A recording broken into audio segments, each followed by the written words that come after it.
Bien, ahí estamos grabando entonces. Bueno, chicos, ¿cómo están? Ya cerrando un poco la materia, cerrando algunos contenidos, pensando finalmente en los proyectos culturales, los educativos. Eh, Hoy, para ir cerrando un poco estos contenidos, traigo a un invitado especial, Juan, que está con nosotros conectado desde el Bolsón, me parece. Ahí nos va a decir bien. Juan es diseñador de imagen y sonido, especialista y director de la licenciatura en diseño artístico audiovisual, corregime si le digo bien, dentro de la Universidad Nacional de Río Negro. Así que, Juan, bienvenido, si quieres abrir tu micrófono. Bueno, muchas gracias, Carlos, por la invitación.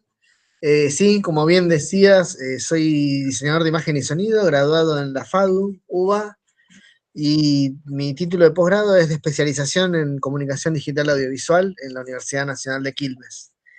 Y sí, actualmente también soy docente de la licenciatura en diseño artístico audiovisual y director del ciclo de complementación de la licenciatura en diseño artístico audiovisual de la Universidad Nacional de Río Negro en la sede andina.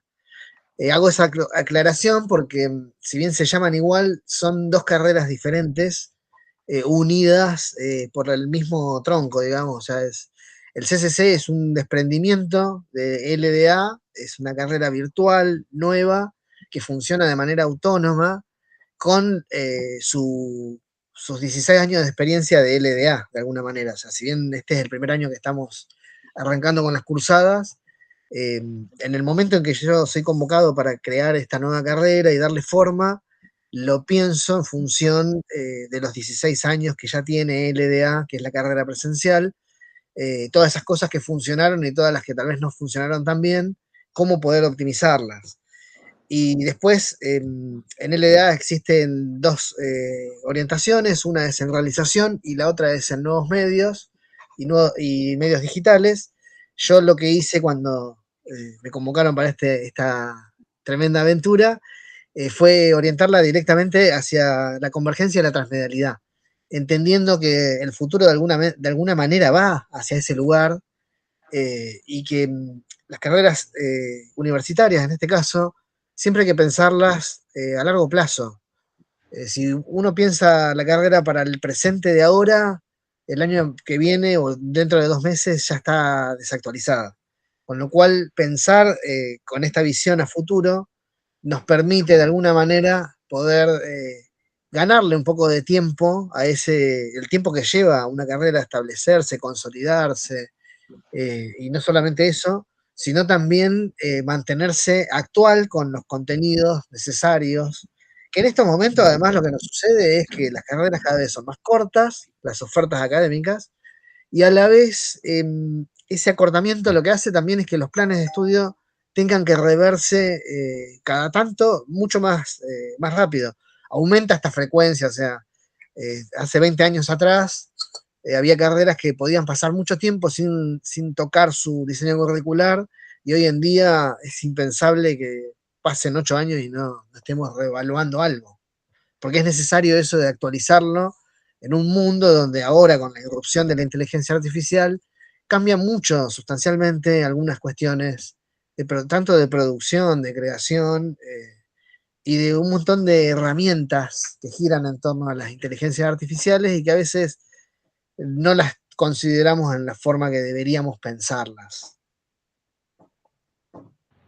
Sí, en ese sentido yo coincido con vos el tema de cómo se van modificando las carreras, sobre todo las que tienen que ver con las orientaciones más sociales, las culturales, las artísticas, porque es verdad que todo el tiempo van apareciendo problemáticas nuevas o situaciones nuevas, y ya le decía Bauman con la modernidad líquida, es como, che, ya todo está cambiando todo el tiempo, y hoy por hoy vivimos entre pantallas, entre la computadora, entre el celular, y mínimamente el celular.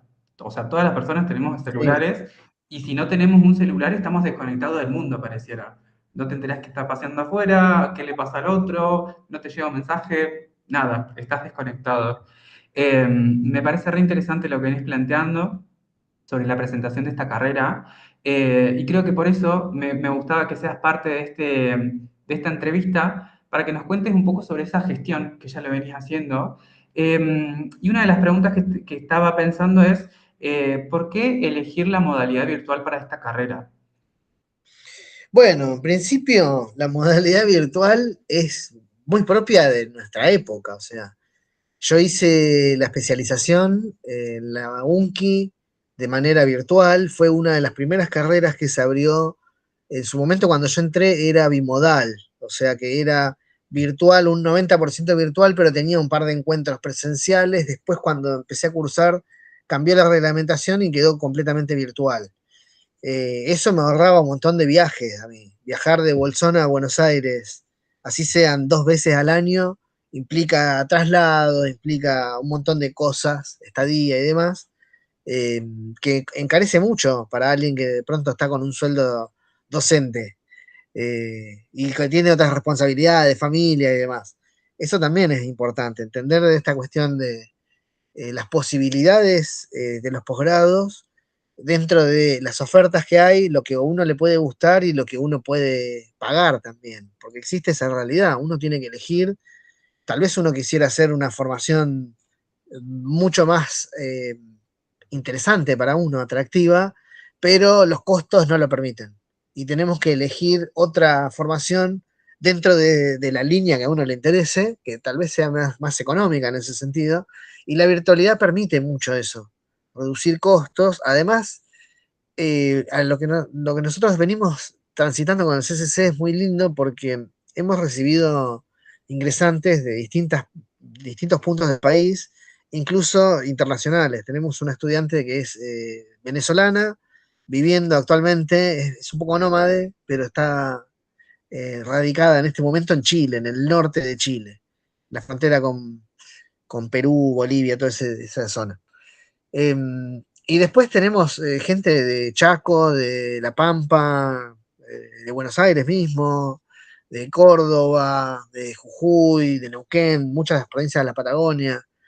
Muchos son de Río Negro, que es donde estamos nosotros específicamente. Y eso aporta algo muy lindo que es que yo por ahí lo viví de alguna forma en la FADU lo viví en ese sentido de al ser una universidad grande que recibe muchos estudiantes y sobre todo en la época que estudié yo, que no existían tantas universidades. Si yo hubiese tenido la posibilidad de estudiar en la Universidad de Río Negro cuando yo me fui en el 98, no me hubiese ido a Buenos Aires. Hubiese estudiado en la Universidad de Río Negro, seguramente.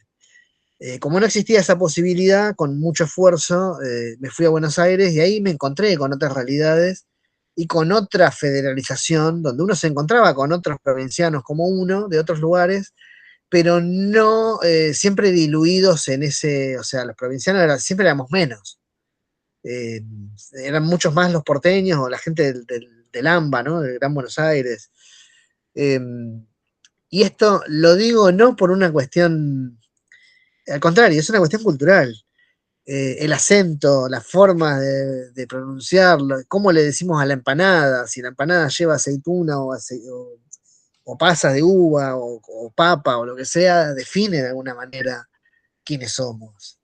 Y eso lo estamos transitando en el CCC con la virtualidad, de poder lograr una federalización súper interesante que no lo podríamos lograr en la presencialidad. De hecho, si bien en LDA presencial tenemos estudiantes de otras provincias, son los menos, porque lamentablemente las condiciones económicas de nuestro país actualmente no están de una forma tan favorable. De hecho, muchos de los que teníamos estudiando se han tenido que volver a sus provincias, a sus ciudades de origen, porque no pueden seguir manteniéndose viviendo con un alquiler y con una vida en otro lugar, incluso acá en Bolsón. Eso también implica otras cuestiones. Aumentó mucho la matrícula en la universidad. Son cuestiones lógicas. En un estado de situación económicamente tan adverso, eh, la primera opción siempre es la universidad pública. Y la opción que elegimos nosotros que elegí yo al menos cuando estudié fue esa. Un poco obligado por la situación económica, pero después habitando la universidad pública, totalmente convencido del camino que estaba haciendo. Sí, te venía escuchando y me gusta este concepto, rescatar este concepto de la federalización de los contenidos, los conocimientos. Siento que es súper valorable de la educación pública en general. y particularmente la formación de su licenciatura en formato virtual. Yo creo que ahí también aparece esta forma de abarcar la educación de una manera donde se nutra de estudiantes de otros lugares. En ese sentido, pensando la educación en territorio, ¿cómo incorporan a esos conocimientos que cada estudiante trae consigo? Con los lugares que habita, los lugares que circula, cómo nombramos las cosas, por ejemplo. ¿Hay una hibridación entre los estudiantes y la universidad y esta carrera a distancia? ¿Cómo se vive eso? Se vive de una forma, en una etapa en construcción, de abrir camino, eh, y es muy linda y desafiante a la vez, porque cuando uno, yo siempre me planteo la metáfora del camino que se bifurca. Cuando vemos un camino que se bifurca, vemos dos caminos, pero en realidad no estamos viendo posibles caminos que no sean los caminos ya transitados y marcados. En una bifurcación podemos abrir un nuevo camino. Abrir camino siempre es más difícil. Caminar una huella transitada, caminar una autopista asfaltada, es mucho más fácil que abrir huella y abrir camino. Sin embargo, ese abrir camino a veces es necesario y es pensar en esto que vos me estás preguntando, de alguna manera, cómo llevarlo direccionado hacia algún lado que no sea posible, en el sentido de, tenemos un montón de problemáticas, esto es lo que charlamos con los docentes al inicio, de entender que hay cosas que van a emerger solas. Los trabajos que podemos proponer son excusas para empezar a habitar nuestros territorios y a contar nuestras historias. Y después los emergentes salen solos, o sea, el fracking en Río Negro, en Neuquén, en muchos otros lugares, la megaminería, el desmonte, la propiedad, los dueños de la tierra, la distribución de la tierra, la pobreza, el hambre, eh, las injusticias sociales, etcétera, un montón de cosas que van a ir emergiendo.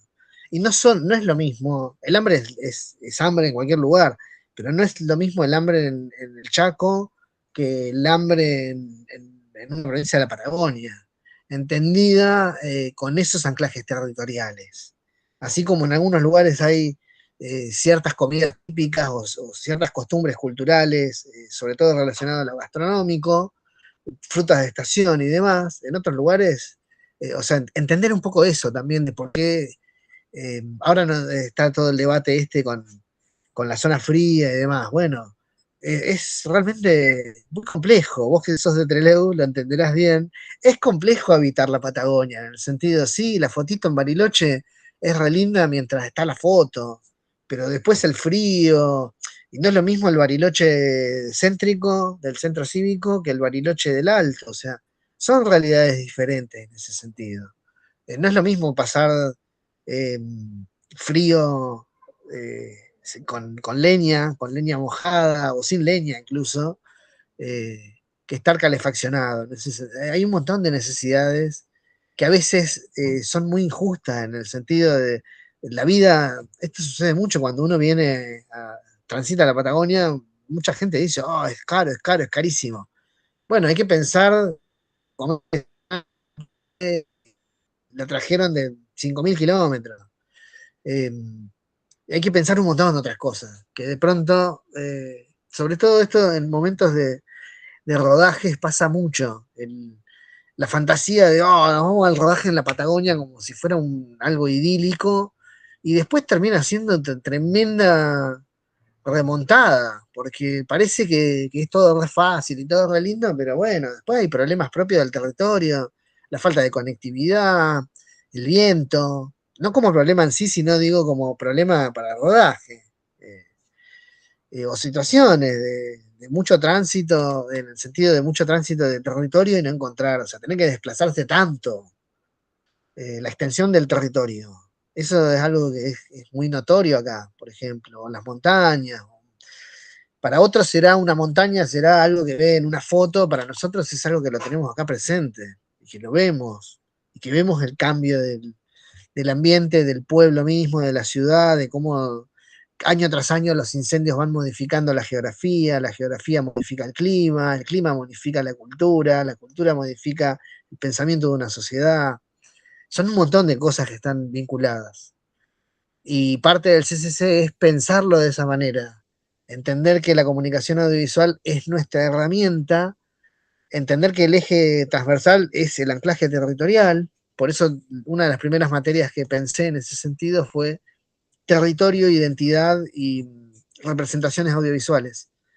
Que esa materia surge de un conversatorio que coordiné, el primer conversatorio que coordiné en el FAB, hace ya unos cuantos años atrás, 2021 creo que fue, o antes, no me acuerdo exactamente ahora, porque coordiné varios conversatorios.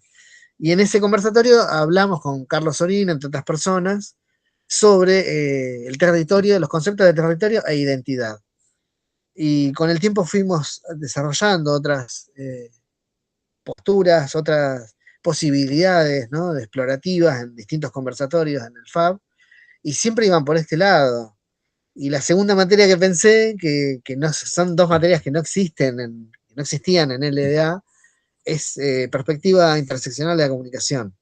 Encontrar esta cuestión de hasta qué punto, esto lo charlábamos la otra vez con la cursada, hasta qué punto esto tiene que ver con el diseño curricular también, hasta qué punto las palabras claves tienen que estar presentes en las denominaciones de las materias y demás.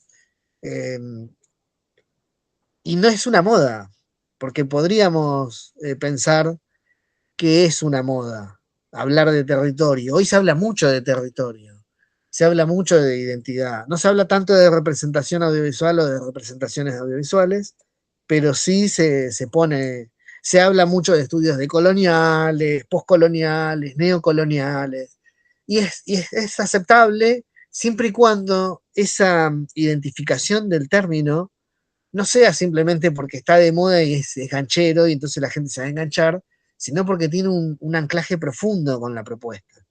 No había otra forma de nombrar la materia que no fuera territorio, identidad y representaciones audiovisuales. No se podía llamar de otra manera esa materia. Podías encontrarle sinónimos, pero no van a decir lo mismo. Y ahí sí, obviamente, en esta cuestión del diseño curricular es la visión con un plazo que no sea cortoplacista, la visión también en la dirección donde querés ir. Dirigir a veces parece que es fácil, pero es difícil en el sentido de, vos sabés a dónde querés ir, pero tenés que lograr, es como, no sé, dirigir un barco en la tempestad. Vos sabés para dónde tenés que ir, a veces, si sabés, en el mejor de los casos lo sabés. El tema es que después tenés que combinar todas las fuerzas para que vaya, porque si el viento o el oleaje va en contra, cuesta más.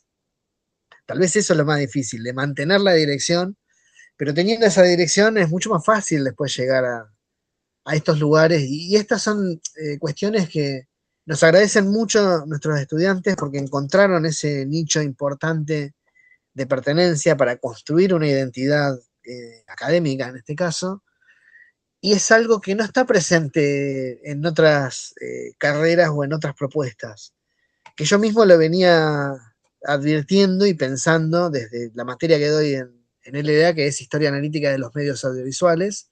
Venía pensando mucho esto, en por qué contamos las historias que contamos, por qué contamos de la forma que contamos, por qué a veces nos interesa más el modelo de cámara que vamos a usar que la historia que queremos contar, por qué nos interesa más aprender a cómo meter un proyecto en Netflix y no pensar cómo hacer un buen proyecto que hable de nosotros de una forma más genuina, honesta, comprometida.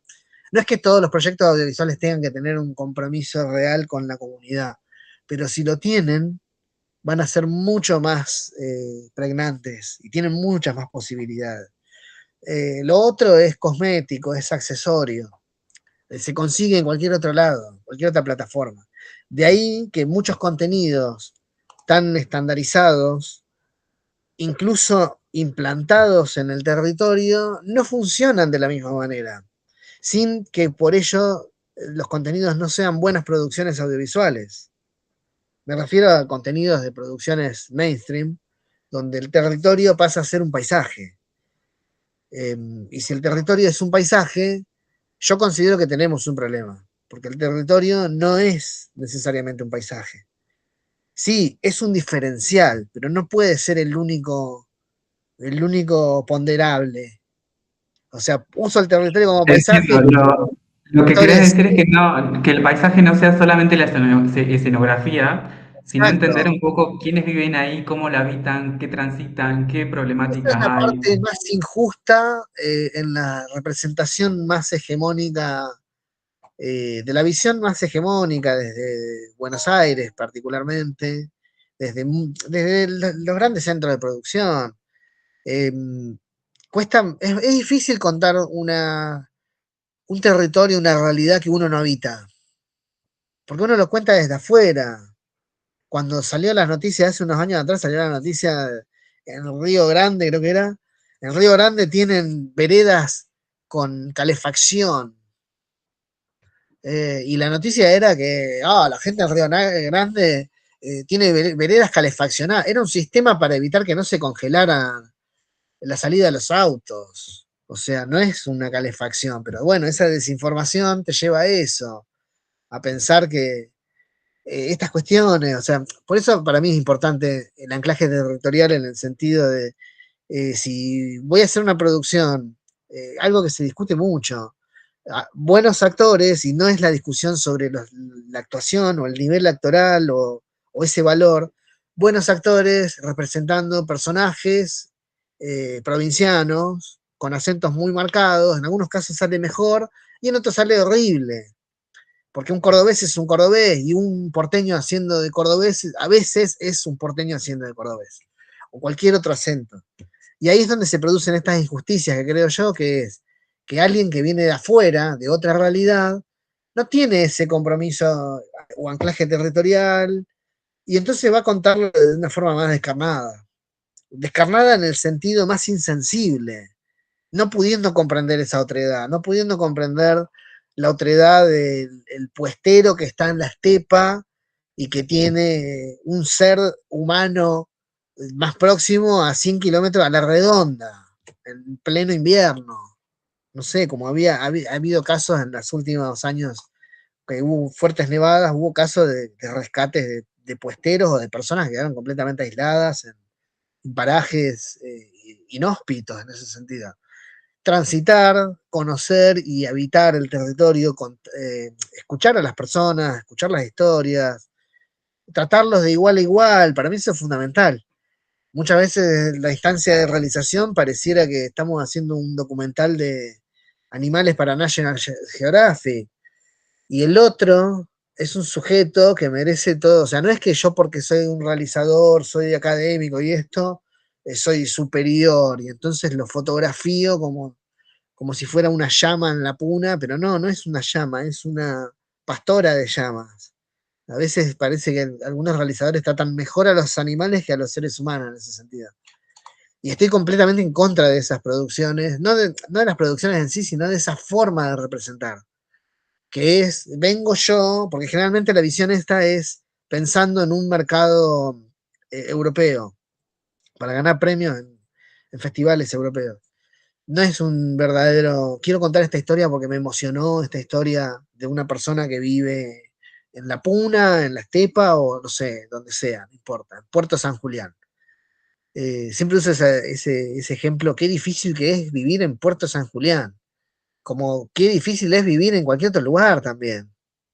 La que sucede en muchos pueblos del interior de nuestro país, que es súper amplio, es esta cuestión de no poder comprender la idiosincrasia de un pueblo que ha mutado en su forma cultural, social, económica, un montón de cosas. O sea, cuando no tenés acceso a un montón de cuestiones, ya estamos hablando de cosas básicas, de servicios básicos. Eso es lo que hay que entender para mí. Eh, Desde esa simetría de la comunicación, muchas veces se espera que el otro pueda tener todo eso ya adquirido, y la verdad es que cuando uno habita el territorio se encuentra con un montón de realidades y uno mismo se para desde ese lugar donde el otro no tiene necesariamente por qué saber lo mismo que sé yo, que tengo otro trayecto. La única diferencia es que todo ese trayecto que puedo haber hecho yo no me hace per se mejor que ese otro que estoy entrevistando, que estoy retratando, o que estoy jugando a simular o a representar. Ahí viene lo de lo injusto de las representaciones. Muchas veces se plantean de formas muy descarnadas y la respuesta es, hay que vivir en Puerto San Julián o en lugares complejos en el sentido de realidades complejas realmente, que son realidades que también se pueden habitar en grandes urbes, pero en esa eh, inmensidad de las grandes ciudades queda invisibilizado. En pueblos muy pequeños o en parajes queda muy evidente de pronto. Si tenés 3 personas, queda muy evidente todo eso. Pero la frase siempre va en el sentido de comprender lo difícil que es habitar los territorios. En el sentido, sí, andate a la estepa sin calefacción, sin wifi, sin internet, sin la PlayStation, sin lo que quieras, y vas a ver qué difícil que es. Esa es la diferencia. Sí, no te quería interrumpir porque siento que está muy bueno lo que estás planteando. Siento que tiene mucho que ver con lo que venimos planteando en el recorrido de la materia. Y justo te iba a preguntar algo que creo que venís respondiendo un poco sobre la universidad. En esta materia intentamos entender un poco el sistema organizativo de una universidad. En realidad es todos los niveles educativos, pero en este caso con vos quisiera charlar la parte universitaria. Y recién, justo antes de comenzar a grabar, estábamos charlando sobre si en la universidad se construyen conocimientos o si se construye conocimientos a partir del territorio o si la universidad lleva ese conocimiento, si lo adquiere. Y un poquito ya venimos charlando un poco de lo que va sucediendo en el aula, entre alumnos de diferentes lugares, cómo viven en cada lugar del país o fuera del país. ¿Querés contarnos un poco eso? Sí, por un lado yo adhiero a la idea que en el aula, específicamente en el caso de la universidad, pero puede ser en cualquier aula del sistema educativo, es un espacio de convivencia donde se construye el conocimiento, de alguna manera. Seguramente, por cuestiones obvias, uno como docente tendrá más información sobre algún tema en particular que se está viendo en la materia. Presumiblemente, porque en el sistema universitario, sobre todo, nos encontramos muchas veces con que tenemos en el aula a alguien que sabe mucho más del tema que nosotros estamos desarrollando, y es totalmente válido. Y de esa construcción y de esa puesta en común se construye, por eso digo que se construye el conocimiento un poco, no sé si tan antagónico, pero desandando el camino este de que el docente enseña y los estudiantes replican. Que es una posibilidad de entender la educación, es una posibilidad para mi gusto un poco más pobre, porque también es como plantear que el estudiante no tiene la capacidad, entonces recibe esta iluminación, etcétera. No sé, es como una visión más antigua. A mí me gusta más esta cuestión de la construcción comunitaria en ese sentido. Y después lo de esto de enseñar cultura con la cultura pasa un poco lo mismo. La cultura la creamos y la construimos en sociedad. Esa es la cultura en sí. O sea, la cultura es tanto las tradiciones que tenemos, que llevamos encima, que sostenemos, sean gastronómicas, música, baile. Eso es cultura, de alguna manera. Cómo hablamos, cómo nos expresamos, qué palabras usamos. Y la cultura es orgánica en ese sentido, no es estática. Si bien a veces vuelve y pegan giros y pasan cosas, pero bueno, eso es lo lindo de la cultura. Y en ese sentido, la cultura está viva. Entonces, desde la institución académica, anclada en el territorio y vinculada con el territorio, esa construcción se vuelve mucho más potente, porque deja de ser una mera simplificación de... No solamente aprendemos procedimientos técnicos, aprendemos muchas veces a pensar, que es lo más importante de todo, en el sentido de muchas veces no tenemos el tiempo para pensar, o no tenemos el estímulo para pensar, o nadie nos incitó a pensar, porque el sistema busca otros caminos para adormecernos, de alguna manera. El entretenimiento es un poco eso. Si bien no estoy completamente en contra del entretenimiento, cuando el entretenimiento pasa a ser una anestesia, sí hay un problema. Cuando uno consume entretenimiento porque puede y porque quiere, esa es la respuesta, está perfecto. Ahora, cuando uno lo consume porque no tiene otra cosa, otra posibilidad, si podés elegir entre ver una película muy, muy, muy mala, en términos absolutos, y leer un libro, la mayoría de la gente va a elegir ver una película muy, muy, muy mala. Y eso también es cultura. Yo en las clases presenciales hago mucho, llevo todas las clases un libro, a veces al azar, a veces más elegido, cosas que voy leyendo, que me surgen, y abro el libro en cualquier página y les leo un párrafo o le digo a alguien que lea, si tienen ganas de leer, y de eso hacemos un pequeño mini debate como para ejercitar la neuroplasticidad del cerebro, de caminos distintos, de que no sea siempre lo mismo. Y me gusta mucho cuando no elijo. Muchas veces elijo el libro y digo, voy a llevar esto, voy a leer esto. Y muchas veces no elijo. Es algo que encontré un libro y digo, lo voy a llevar, abro una página, leo y encuentro, llamémosle sincronicidades, cosas que suceden, que tiene vínculo con lo que estamos hablando en la materia, desarrollando o viviendo en la sociedad en general. Y de esos espacios surgen ideas muy buenas, porque en principio nos corremos de el eje central de, bueno, hoy vamos a ver la Nova Bla y el nuevo cine checo. Nos corremos de ese tema para poder abordar otra cosa, que tiene que ver con, no sé, de pronto hablamos de IA, de pronto hablamos de los incendios, de pronto hablamos de las representaciones, de los concursos federales, de qué sé yo, de lo que sea, de lo que vaya surgiendo. Como que es un poco jugar con ese azar. A mí me gustan mucho los libros, además. Es como que el texto tiene mucho poder en ese sentido. Y cada libro es un viaje alucinante. Por eso siempre digo, a veces a mí me gusta mucho leer y soy muy fanático de incentivar la lectura en ese sentido. Y si me das a elegir una muy mala película, yo prefiero leer un libro. Porque me incentiva mucho más, o sea, porque vengo de una formación donde para mí leer era una necesidad, básicamente porque había muchos libros en mi casa y quería conocer más allá de las portadas y las cosas que veía, y siempre tenía como mi fantasía, siempre fue leer toda la biblioteca que había en mi casa. Todavía no lo conseguí. En parte porque ya dejé de vivir en la que consideraba que era mi casa, que era la casa de mis padres. Y segundo, porque bueno, después uno tiene otros intereses. Y mi biblioteca fue mutando hacia otros lugares y encontrando otras cosas. Pero siempre agradezco eso. Mi mamá y mi papá me inculcaron mucho ese amor por la lectura, que es algo que yo lo súper agradezco. No lo aprendí tal vez en la escuela, porque ya entré a la escuela sabiendo leer y escribir. Tenía dos hermanas mayores en ese momento, así que me facilitaban mucho la tarea a mí. Y yo era muy curioso en ese sentido, entonces nunca me costó estudiar, al contrario. Eh, pero siempre encontré en la literatura, no importa qué sea, cualquier literatura, siempre encontré posibilidades y ahí descubrí que lo mío era lo audiovisual.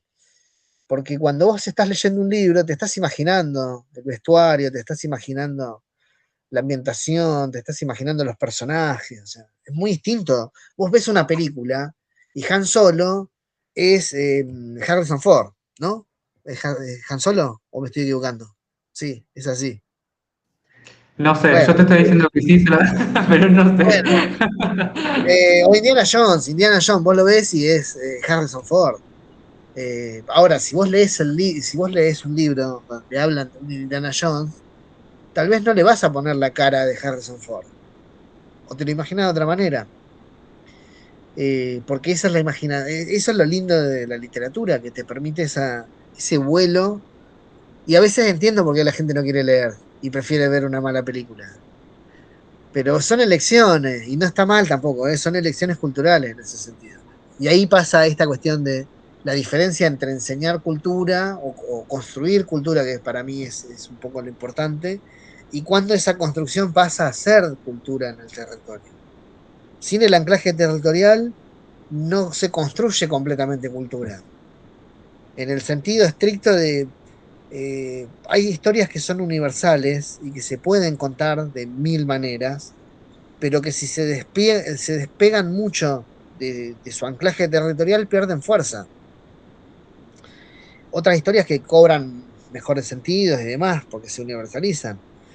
Pero esto lo planteo de esta manera: si yo estoy habitando el Bolsón y estoy contando una historia que puede suceder en Suecia, en Japón o en, no sé, en Uzbekistán, eh, no sé, lo pensaría de vuelta. Porque sí, Sí, sí, sí, las sí, historias claro. tienen que tener su necesidad, porque no da lo mismo contar desde Suecia o desde Argentina o desde Estados Unidos o desde Venezuela, no da lo mismo.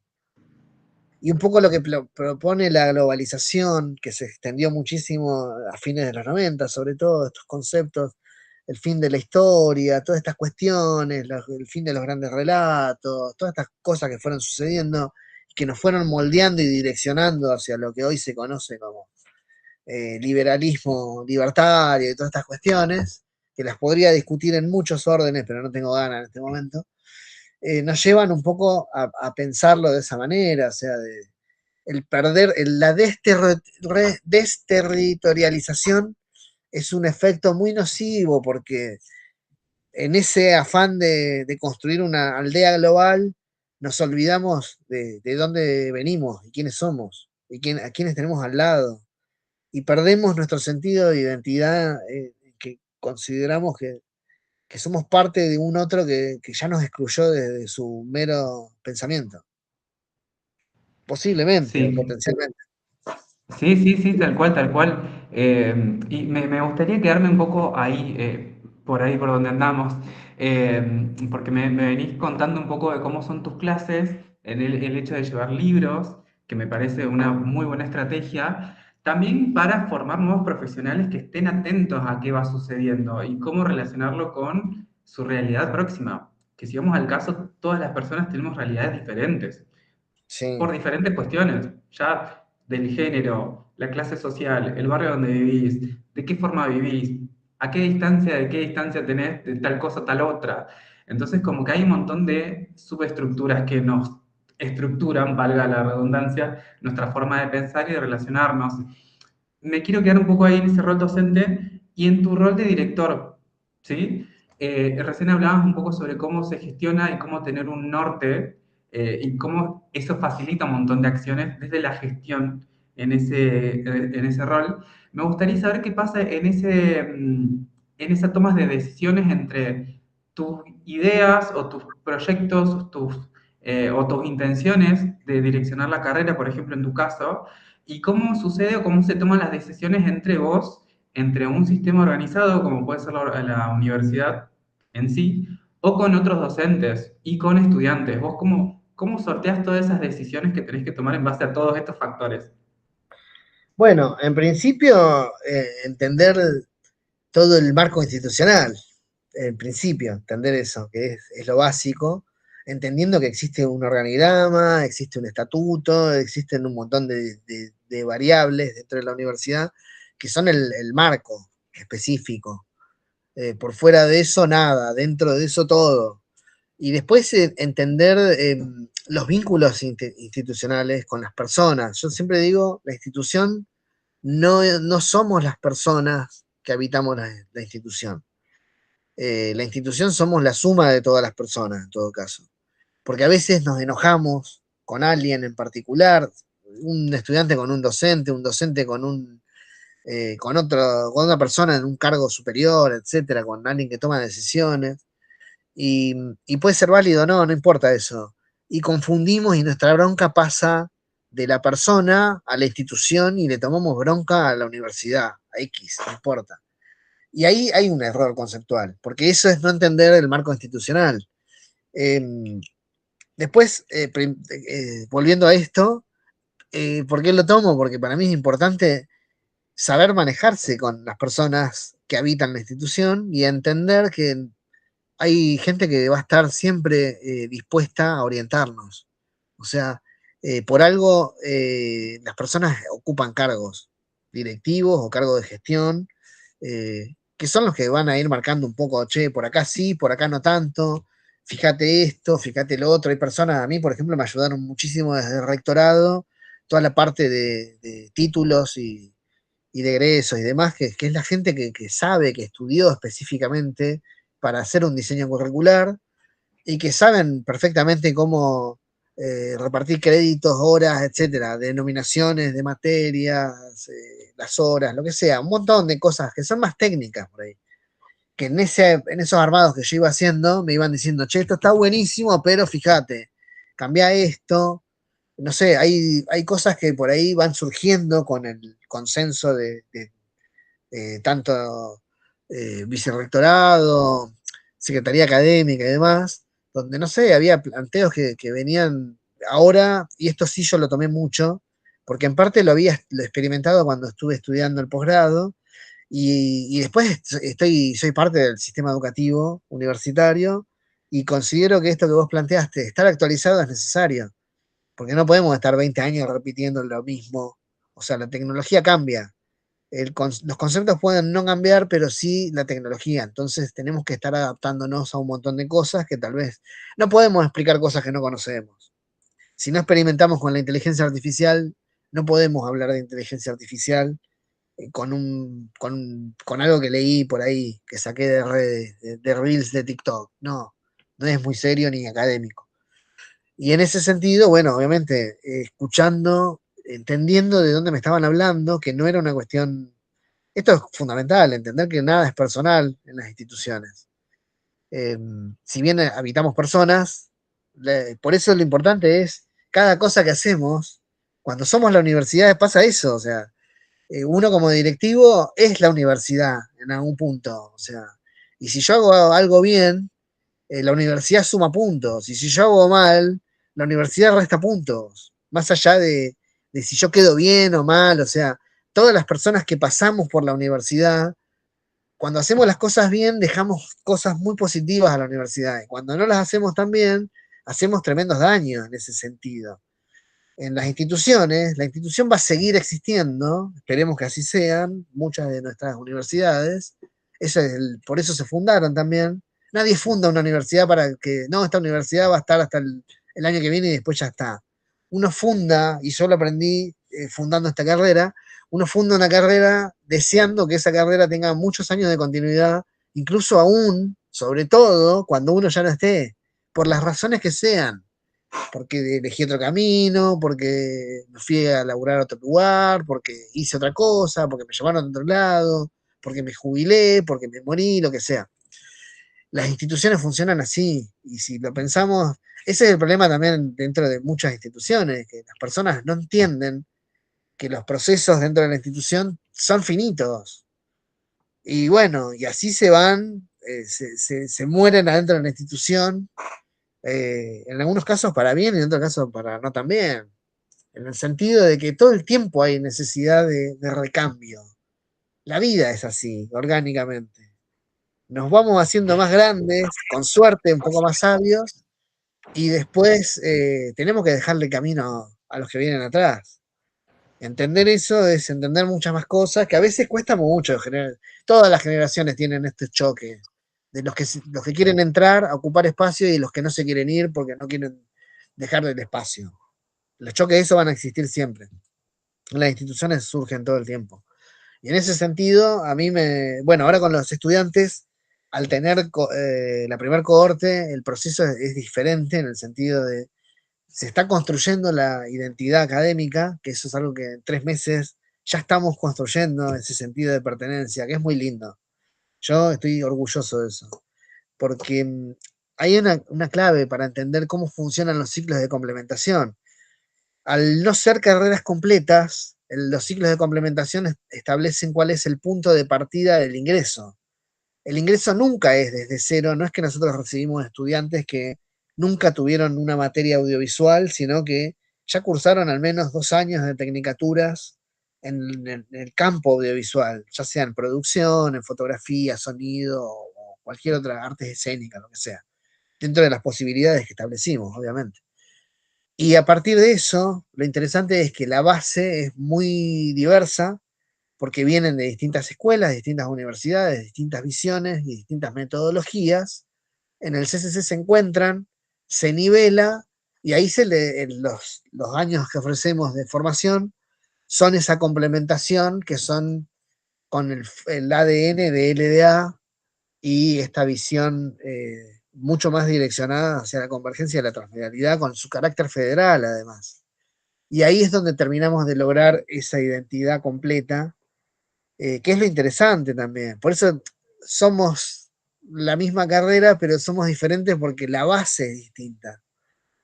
Y ninguna es mejor o peor que la otra, simplemente somos carreras complementarias, que ya incluso hemos empezado a hacer vínculos entre estudiantes, los estudiantes presenciales con los estudiantes virtuales, con todas esas cuestiones, o sea, la presencialidad los tenés a todos en el aula y en la virtualidad ya están pensando nuestros estudiantes en un viaje de fin de año o algo así, donde nos encontremos todos en algún punto intermedio eh, y nos conozcamos las caras, porque cuando nos empezamos a conocer en persona, es muy lindo esto, cuando uno pasa de ver a una persona en la virtualidad y lo conoce de carne y hueso, y puede hablar y puede interactuar, esa persona adquiere otra entidad distinta.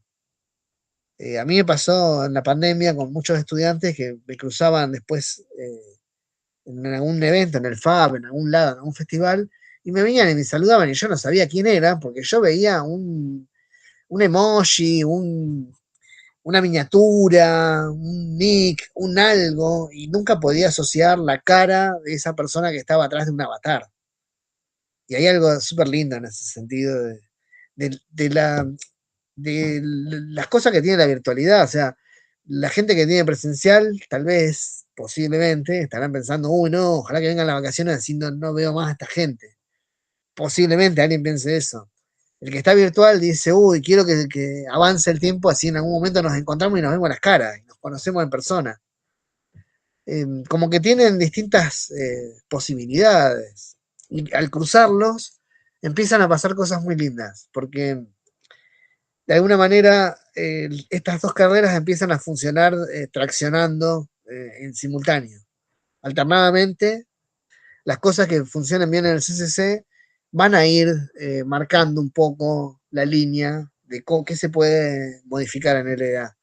Y las cosas que se empiezan a trabajar en LDA que funcionan, se pueden ir incorporando también al CCC. Me encanta y te iba escuchando y coincido en muchas cosas. A mí me pasa, por ejemplo, yo también hice mi licenciatura acá en Córdoba, que también hice un ciclo de complementación. Yo soy profe de artes visuales, estudié en un instituto de formación docente y luego me encontré con la licenciatura que también me abrió un montón la cabeza en muchos sentidos. Encima yo estudié en pandemia, entonces fue como bastante virtual, presencial, virtual. Pero me parece súper enriquecedor el hecho de encontrarte con otros perfiles y encontrarte a pensar un nuevo objeto de estudio que se vuelve un objeto en común, porque cada uno va interpretando y va nutriendo desde su formación específica. Si, por ejemplo, si pensamos en la construcción de un documental, y el que viene de sonido va a saber mucho más que yo, que me dedico más a la fotografía, que es la formación estética, qué lente necesito, cuánto tiempo, dónde lo consigo, con quiénes. Entonces me parece que ahí empieza esto de lo que hablábamos hace un rato de la construcción de conocimiento, también se hace con un otro, que está bien, se hace en un marco de una universidad, en una clase específica, en una materia, con contenidos específicos, pero creo que cada estudiante va a ir nutriendo esa parte, o sea, cada uno tiene su aporte. Así Eso que es lo eso me parece hermoso súper de la interesante. educación, en ¿Cómo? esa puesta, eso es lo hermoso de la educación, en esa puesta en común, en encontrar, yo lo planteo siempre, encontrar la posibilidad de crecimiento aún en las diferencias, porque creemos que las diferencias nos Me van a parece que es dividir, con la diferencia. es con la diferencia, aún en la diferencia, porque construir con personas que piensan exactamente igual es utópico y mucho más fácil a priori, Y te porque lleva a si una todos vamos a secta. estar de acuerdo, Lo único que estoy pensando es ahora que construir con iguales te lleva a una secta. sí, también. Y construir con personas que piensan distinto es la sociedad, de alguna manera. Porque caer en la idea de que porque el otro representa algo que para mí no está bueno, tengo que destruirlo, es caer en el totalitarismo. O en cosas peores. Porque ahí sí, sí, es no aceptar una otredad, aún con todo lo equivocado que esté esa otredad para uno. O sea, Puedes estar en desacuerdo, pero nunca deberías creer que la única solución es exterminar al otro para poder ganar la discusión. No se trata de ganar la discusión, se Sí, trata es de que poder sí, convivir en ese sentido. totalmente coincido con vos. Coincido con vos. Lo que pasa es Bueno, que ahí Juan, lleva a otras discusiones que tienen que ver con, que tocan fibras más complejas, que tienen que ver con reestructuraciones, discusiones reales sobre el poder, sobre el capital, sobre la concentración de la tierra, los bienes, etcétera, etcétera. O sea, hay muchas cuestiones que son discusiones que son difíciles, porque los interlocutores son los poderosos muchas veces, y son los que no quieren habilitar la discusión. O sea, ¿cómo te sentás a discutir con una persona que tiene una exagerada propiedad, propiedades, llamémoslo, o sea, exagerada kilómetros y kilómetros y kilómetros de extensiones de territorio? ¿Cómo te sentás con esa persona a decirle, che, mirá, me parece que tenés mucho, deberías, te vamos a expropiar esto, deberías donar esto? No sé, ¿cómo haces eso? Eh, Esa misma gente es la que pone y saca presidentes, de alguna sí, manera. sí. Entonces, No nos ¿cómo vamos a habilitar? meter en la manipulación de discursos que creo que nos da tema para rato, pero Sí. sí, coincido totalmente con vos. Che, Juan, mira, para ir cerrando, nos gustaría, o me gustaría personalmente, si tenés algún tip, alguna herramienta, algo que quieras, o un consejo, quizás propio que hayas adquirido en tu camino, para pensar proyectos culturales, proyectos educativos, proyectos artísticos, la combinación. eh, si quieres dejarnos algún consejo para los chicos que ya vienen pensando algunos proyectos culturales con la invitación siempre de que sea transdisciplinar, o sea, cómo se vincula, Ujú. por ejemplo, desde lo musical con las artes visuales, lo musical con la danza, la expresión corporal, en tu caso el video, lo audiovisual. No sé si quieres contarnos algún tip, una idea. En principio, para mí, la gestión cultural lo veo más como un agite, siempre. En el sentido de, entiendo, ¿no? El concepto de ser gestor, de gestionar, de unir puentes, tender puentes, eh, atar cabos también, crear redes, tiene que ver con, la gestión cultural tiene que ver con eso, o sea, de hecho, en este momento estoy trabajando más en producción específicamente, que era un rubro que no siempre habité por diferentes cuestiones, soy más del hacer y otras cuestiones, y ahí entendí otras cosas, ahí viene todo esto de tender, de tejer redes específicamente. A veces lo que vale más es, en este caso, la experiencia, en el sentido de muchas veces toda la información que colectamos y recolectamos nos sirve para crear todo esto. O sea, dicho de otra forma, en palabras más crudas, la importancia de la agenda, en el sentido de, de la información que uno tiene. Necesito alguien que vuele un dron en Santiago del Estero. Sí, tomá, acá te paso este contacto porque laburé con este tipo que labura re bien y vive ahí. Necesito alguien que haga aeromodelismo en Puerto San Julián. Mirá, te paso esta persona, vive a 100 kilómetros, no sé, esas cosas. O sea, el tener la agenda viva en el sentido de construir buenos vínculos con las personas, dejar buenos recuerdos, en el sentido de, si nosotros nos manejamos bien en la vida, y esto es, doy fe de esto, mañana nos encontramos con alguien que nos pone una barrera o nos levanta la barrera y según sea la experiencia que haya tenido, nos bloquea o nos deja pasar. En cualquier ámbito, tenés que firmar algo, te tienen que autorizar algo desde un organismo del Estado o un privado, o lo que sea, y te encontrás con alguien que dice, ah, sí, yo a Lion lo conozco porque cursé y dice, tengo muy buenos recuerdos de la secundaria, venga, tomá, listo, todo firmado, aprobado. Eh, Sonará a mí mismo, pero si yo dejé un mal recuerdo en esa persona, no me lo firman nunca más. Entonces, aprender a no cerrarse las puertas solo, en algún punto para mí es importante, es parte de la gestión cultural, o sea, un buen gestor cultural o alguien que quiera avanzar en la gestión cultural no necesariamente tiene que ser amigo de todo el mundo, pero sí tiene que ser una persona amable con los demás, en el sentido de si te vas a pelear con todo el mundo, no vas a poder gestionar nada, porque la gestión tiene, en muchos casos es interinstitucional. Tenés que pedir avales o cosas al municipio, a la provincia, a Nación, al Inca, a quien sea, a la institución, etcétera, etcétera. Y esas instituciones están habitadas por otras personas. Entonces, si uno se lleva mal con todo el mundo, te van a cerrar las puertas en algún punto. Entonces, lo digo porque a veces se plantea como una postura combativa, pero un buen gestor cultural tiene que ser inteligente en esta cuestión. Nadie volaría puentes porque sí. O sea, la única forma de dinamitar un puente construido es que sea totalmente inviable, eso y que, eh, o sea, no, que prácticamente no existe. O sea, eh, y puede pasar que uno por ahí no tenga las mejores experiencias, pero sí esta cuestión para mí es importante, eh, pensarlo de esa manera. Venía un poco por ahí la pregunta.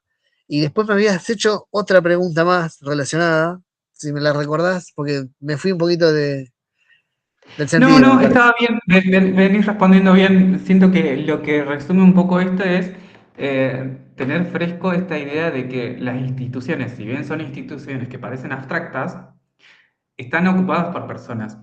Y me parece que lo que hay que valorar es este intercambio que se hace con el otro, con un otro, respetando siempre al otro, ¿no? Conviviendo con las Sí. diferencias, como decíamos recién. Pero no, era un poco la pregunta esa, si querías dejar algún consejo, concepto, tips para los chicos, y creo que Ah, y para los respondiste muy bien. proyectos interdisciplinarios.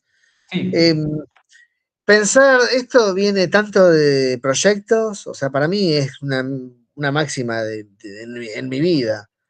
Que lo pueden aplicar o no, eso es independiente, ¿no? Yo considero que todo lo que uno haga desde el convencimiento eh, tiene más potencia. Cuando uno está convencido de lo que hace, no obstinado, sino convencido, en el sentido cuando uno ama lo que hace profundamente, cuando uno no lo está haciendo porque quiere ganar más guita solamente. Uno no crea una carrera universitaria porque quiere ganar más guita. Uno crea una carrera universitaria para que haya otras personas que tengan posibilidades de formarse y de poder crecer. Así como me sucedió a mí, si no hubiese pasado por el sistema educativo, no estaría donde estoy. Y eso es un poco habla de la trayectoria. Así como me sucedió a mí, es mi deseo que le sucedan a otras personas con experiencias en otros tiempos, distintas, y con todo eso que a mí no me gustó de mi formación, ver la forma de suavizarlo, de modificarlo, de hacer algo. O sea, yo estudié en un momento donde realmente el trato de los docentes hacia los estudiantes era polémico y contradictorio, en el sentido de violencia jodida, realmente. Cosas que hoy serían prácticamente imposibles de imaginar siquiera.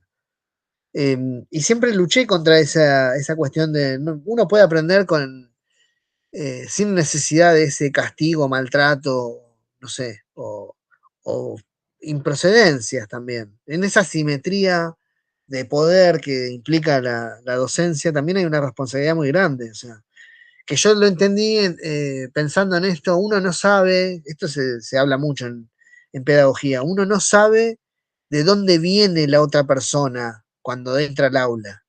Vos no sabés si se acaba de pelear con la pareja, con los padres, con la familia, si casi lo pisan en la calle, si se levantó cruzado, si tiene problemas económicos, si está enfermo, si está medicado, si esto, lo otro o aquello. Pero uno puede intuirlo de alguna manera. Entonces, cuando vos intuís que tus estudiantes vienen de situaciones complejas, porque la vida es compleja, en términos generales, ser amable en el aula es menester también, porque si vos sabés que el otro la está pasando mal y le vas a hacer que la pase peor aún en tu materia, yo creo que ahí ya uno debería reconsiderar si realmente es mejor dedicarse a otra cosa o seguir formando personas o seguir contribuyendo en esta formación académica, que para mí eso es fundamental. La parte humana es un baluarte muy necesario en este momento. Porque lo otro te lo da la IA. La IA te da un montón de información suelta, fragmentada, manipulada, pero lo humano no te lo da más que otro humano. El reconocer estas cosas. Parece, no es que uno va a cambiar toda la clase porque vea que no sé, yo muchas veces pregunto cómo están. Eh, Hay situaciones que hemos vivido últimamente, de luchas de los trabajadores, de la ley de financiamiento universitario misma, que está vigente y que no se aplica. Son momentos cuando uno vuelve después al aula, después de estas cuestiones, cuando se vetó la ley de glaciares y demás, uno no vuelve al aula feliz de la vida. O sea, además, yo muchas veces les digo, no sé si hoy me van a permitir que les diga buenas tardes, buenas noches, o si no es muy procedente, como para también tratar de conectar desde la parte humana, de entender que si hay situaciones, como ya ha sucedido en otros momentos, que la realidad te excede completamente, tenés que entender, yo al menos lo entiendo así, que no sirve de nada seguir hablando de un tema, por más interesante que sea, que esté completamente desconectado de lo que está sucediendo. Ante situaciones complejas, como las hemos pasado acá en la región y como las hemos pasado en el país hace mucho tiempo, desde hace mucho tiempo hasta esta parte. Que son situaciones donde realmente amerita decir, che, hoy la clase iba de esto, pero lo vamos a dejar de lado porque nos parece más interesante abordar esta otra problemática que la tenemos acá enfrente y que tenemos que discutirla. Porque esos son los espacios de construcción también. De nada te sirve estar explicando el sistema zonal de Ansel Adams si tenés prendido fuego el país. O sea, que el sistema zonal de Ansel Adams te sirva para registrar lo que esté sucediendo, pero no en esa desconexión, o el tema que sea, no importa. Han sucedido acá en la región situaciones muy complejas que nos han paralizado mucho como colectivo, que realmente no podés seguir la clase como, no podés dar una clase como si no pasara nada. Y ahí está la diferencia entre el compromiso con esto que hablo del territorio y cuando realmente es, no, yo vengo acá, doy esta clase y listo, o es paro y me voy a remar al lago, ya está. Ahí hay realidades distintas y compromisos distintos, más allá de si tengo o no tengo un bote para ir a remar. Sí, sí, sí, sí, tal cual, tal cual. Me gusta para dónde está yendo la reflexión. Bueno, Juan, te quiero agradecer mucho por haber aceptado la invitación. Yo siento que esta charla a los chicos les va a servir mucho para pensar sus propias prácticas, también como futuros profesionales. Se están formando como licenciados y profesores universitarios. Por ende, van a tomar, creo yo, varias ideas tuyas para llevar a sus propias prácticas y de nuevo a sus territorios. Bueno, por último, me gustaría si querés hacer una invitación para quienes quieran cursar la licenciatura, cómo pueden hacer, dónde se contactan. Así también aprovechamos y difundimos también la licenciatura, que creo que es hermosa. Bueno, el mail de contacto es audiovisualvirtual.unrn no, perdón, nada que ver, audiovisual.andina@unrn.edu.ar. Esa es la casilla de mail donde respondemos todas las consultas. El ciclo de complementación curricular tiene una duración de 2 años eh, y recibimos estudiantes con tecnicaturas previas en cualquier área del campo audiovisual. Eh, Incluso de institutos de formación docentes, vinculado a las artes y demás. Dentro de los campos específicos de la imagen y el sonido, abarcamos bastante en ese sentido. Y después, bueno, invitamos a quienes quieran sumarse. El año próximo se abre la segunda cohorte. Este año ya estamos iniciados con la primer cohorte que estamos construyendo nuestra identidad propia y es muy, muy lindo eso. Porque también uno los va viendo y ya va identificando esta cuestión de que a veces cuesta más verlo. Yo ya veo estudiantes que están convencidos, pero están segurísimos ellos de que van a terminar el primer día, ya empezaron y ya estaban convencidos de que iban a terminar, de que se van a graduar. Contra contra ese nivel de positivismo, llamémoslo, es imposible no ganar de alguna manera. No es que están, no sé, yo me anoto para ver, si no, muchos ya se anotaron sabiendo que se van a graduar realmente. Y después obviamente todo lo que va sucediendo en las clases es hermoso porque se va construyendo todo esto. Se va construyendo la identidad y el sentido de pertenencia, que para nosotros es sumamente importante. Porque construir un sentido de pertenencia en la virtualidad con un carácter tan federal es mucho más complejo, porque hay muchas más diversidades, llamémosla. Y eso también nos permite que cada persona de su territorio pueda aportar singularidades y de esas singularidades hacer una síntesis mucho más profunda.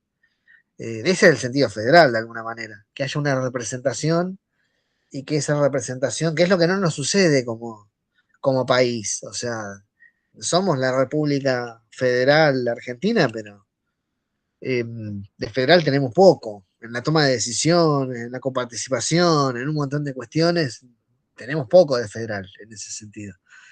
Y por la procedencia nuestra en la Patagonia, venir de una universidad nueva, es importante también comprender esto de no somos la Universidad de Córdoba es la más antigua del país, ya tiene más de 200 años. Eh, la Universidad de Buenos Aires también, la Universidad de La Plata, Rosario, o sea, nosotros tenemos 17 años de vida, la Universidad Nacional de Río Negro. Nuestra carrera está transitando recién el primer año, el CCC-LDA. Con lo cual entendemos esa diferencia de temporalidades, de lo que implica la imagen institucional. Por eso las universidades se construyen, sobre todo las más antiguas, tienen toda esta arquitectura propia de las universidades que tienen que representar de alguna forma arquitectónicamente toda esa monumentalidad, toda esa institucionalidad y demás. Y también lo entendemos como en esta posibilidad de una universidad nueva y pujante, entender, bueno, así como no somos otra universidad con 180 años de historia, sí somos la posibilidad de decir, nosotros no tenemos 180 años de historia encima que nos pese o que nos impida avanzar, porque ahí entran otras cuestiones. Yo estudié en la UBA, amo la FADU, ahora el organigrama de la UBA, habiéndolo habitado, es imposible, o sea, es una labor titánica, no digo que sea imposible recibirse, pero ganarle a la UBA es, en el sentido de graduarse en la UBA, después de que pasaste por todos los procesitos y todas las cosas, y que fuiste a firmar, y que volvió, y que fue, y que tardó 4 meses en subir 4 pisos el expediente, bueno, es como que es una institución que con todo el amor que le tengo, si uno no le tiene paciencia, te vas, te expulsa todo el tiempo. Porque a las 12 te abren una ventana y te dicen que no, y a las 12:05 te abren la misma ventana y te dicen que sí.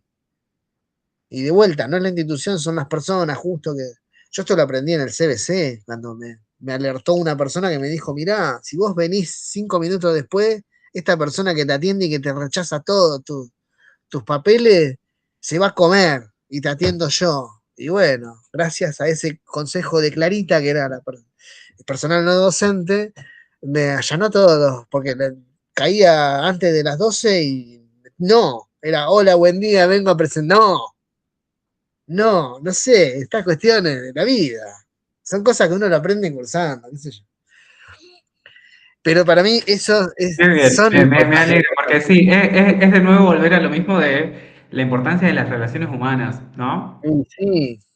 Y entender también que más allá de que todas las instituciones tienen sus tiempos institucionales, también entender que lo reconozco, habitando en la Universidad de Río Negro, sobre todo en la sede andina, que es donde estoy desarrollando mis actividades, de que más allá de que hay tiempos institucionales, también hay una organización eh, totalmente celebrable en algún punto, porque podría ser mucho más desorganizado, o sea, podría ser mucho más incoherente, podría ser. A veces pesa mucho, el rectorado acá está ubicado en Viedma, ¿no? En la capital. Son casi 1000 kilómetros, 900 kilómetros por ruta, pero la distancia es mayor. Y a veces se siente esa distancia, de que está tan lejos la sede del rectorado. Por cuestiones físicas y por cuestiones institucionales, también a veces parece que fueran más de 1000 kilómetros. Pero aún así, no tiene el tiempo ese desmesurado que había en FADU, por ejemplo, de que para subir del primer piso al cuarto piso podías llegar a pasar 2 años. O sea, aunque fuera un archivo digital. Entonces ahí sí tengo mi corazón con la FADU, obviamente, pero siempre entendí eso. Por eso le gané tan fácil en ese sentido, de entender esas cuestiones institucionales, de entender que si un papel tiene que estar firmado, te retrasaste un día, 2 días, y eso te retrasó todo tu expediente 1 año, 2 años. Cuando no contestás el mail para la ceremonia de graduación, de colación, de grado, lo mismo, si se te pasa esa, tenés que esperar a la siguiente y la siguiente puedes pasar más de. Generalmente se hacen 2 por año, pero son cuestiones que yo mismo las fui aprendiendo medio por entender la institución, por haberme metido tanto con la institución y haber entendido, ya no desde el reclamo de universidad, que no me das el título y estoy esperando acá y entro todos los días a ver dónde está mi expediente, sino entender estas cuestiones. Y entender otras cuestiones más que tienen que ver con lo humano, de dejar de ser un número. Es muy difícil dejar de ser un número en una universidad tan grande.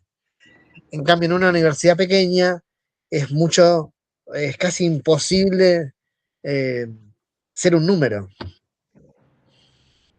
Yo a Tal la cual. mayoría los conozco por nombres, me cuesta más identificar los nombres y las caras a veces, pero sé quiénes son de alguna manera. He cursado mucho teniendo docentes que no sabían ni quién era yo, básicamente. O que si lo sabían porque me sentaba adelante y estaba insistentemente preguntando muchas cosas, todo eso que a veces los estudiantes, uno como estudiante a veces no se anima a preguntar cosas porque le parece, oh, esta pregunta es muy tonta. En algún momento a mí me hizo ese clic en la cabeza y dije, no, yo tengo que preguntar todo, todo, todo. Porque si me sentaba, no sé, había pasado varias cursadas donde no aprobaba las materias porque me sentaba al fondo, me iba a mitad de clase y volvía a una clase antes del parcial, ponele, con suerte. Y no había forma de aprobar una materia de esa manera. Hasta que entendí que la forma que me servía a mí era sentarme en el primer banco, cosa que el docente me viera y no pudiera evitarme, y preguntarle todo, todo lo que fuera necesario. Y así un montón de gente se acuerda de mí hasta hoy por ser ese estudiante insistente que a veces se dormía en las clases, pero se despertaba y empezaba a preguntar y a preguntar, que a veces algunos me lo agradecían y a veces me decían, bueno, vos no respondas, basta, otro, que participe otro. Está Pero bien, bueno, son estuvo muy bien. necesarios igual esos roles. Yo Eso lo estaba pensando. reagradezco. Yo lo reagradezco y cuando me encuentro con esos estudiantes que me devuelven un poco ese estudiante que yo fui, eh, por supuesto que siempre les tengo respeto a todos, pero les tomo un cariño particular, porque veo y muchas veces los digo, yo era así como vos, de alguna manera. Eh, y al ser así, insistente y a veces no es terco, pero sí cuando uno está convencido de algo, cuando dudás y no sabés si querés hacer diseño de imagen y sonido o kinesiología, y bueno, capaz que hay que barajar un poco más para ver si realmente, capaz que querías hacer repostería, no sé. Pero cuando no dudás, yo nunca cuando empecé imagen y sonido, cuando caigo en la universidad pública, con mucha honra, eh, yo desde el primer día dije, no, ya está, de acá no me muevo. Y le di para adelante, porque identifiqué cuál era mi beta, básicamente. Y lo identifiqué muy rápido, yo se lo dije a uno de mis docentes, que es docente del CCC, que fue uno de los primeros que convoqué, que fue uno de mis docentes más inspiradores. Eh, si soy docente en la universidad en este momento es gracias a Alejandro Seba, que fue uno de mis docentes en FADU, y que yo descubrí con él otra forma de hacer docencia que me interesó mucho y creo que a la tercera, cuarta clase que tuve con él en sonido, dije, yo quiero ser docente, ya está, este es mi camino, no voy a hacer películas, capaz que sí, capaz que no, no voy a hacer esto otro, voy a seguir, voy a ser docente, quiero hacer esto. Y después de muchos años, bueno, acá estoy. Si no hubiese tenido esa revelación en ese momento, capaz que hubiese dicho, no, yo quiero hacer película y quiero dirigir, y estaría haciendo eso seguramente. Es más importante, por ahí no es importante el qué, sino que uno tenga bien claro el convencimiento de voy por acá, y si mañana las cosas se me complican, sigo por acá, porque esa es la dirección. Si yo digo voy por acá, pero ahora el viento es adverso, voy para allá, soy un veleta, voy a estar signado a los designios de las fuerzas, del cosmos, lo que quiera. Pero si vos estás convencido de lo que querés hacer, no importa cuáles sean los obstáculos, tenés casi la victoria asegurada, porque no hay nada que pueda vencer a la voluntad en ese sentido con ese poder de convencimiento. Después se tienen que dar otras cosas, obviamente, no alcanza con solamente desearlo, intencionarlo, o pensamiento mágico, así muy de nuestra era, en la era de Acuario, ¿no? Así de, no, pensamiento positivo, intencionemos que el país va a estar mejor y el país va a estar mejor. No, sin representantes que defiendan nuestros intereses y no los de otras personas, no se van a lograr un equilibrio o algo, una redistribución más equitativa o que salgamos un poco de tanta crisis sistemática y encadenada. El problema nuestro es que tenemos una crisis tras otra y no tenemos descanso en el medio. Y los únicos descansos que tenemos nos salen re caros, porque el Mundial de Qatar nos salió carísimo en ese aspecto. Sí, sí, sí, sí, muy real, muy real. Bueno, Juan, yo voy a detener la grabación. Te Dale, agradezco muchísimo de nuevo tu acercamiento, la propuesta, la dirección. Me encanta todo lo que venimos charlando. Voy a detener la grabación acá. Quédate un segundito, dale. así hacemos un cierre. Detener la grabación, detener.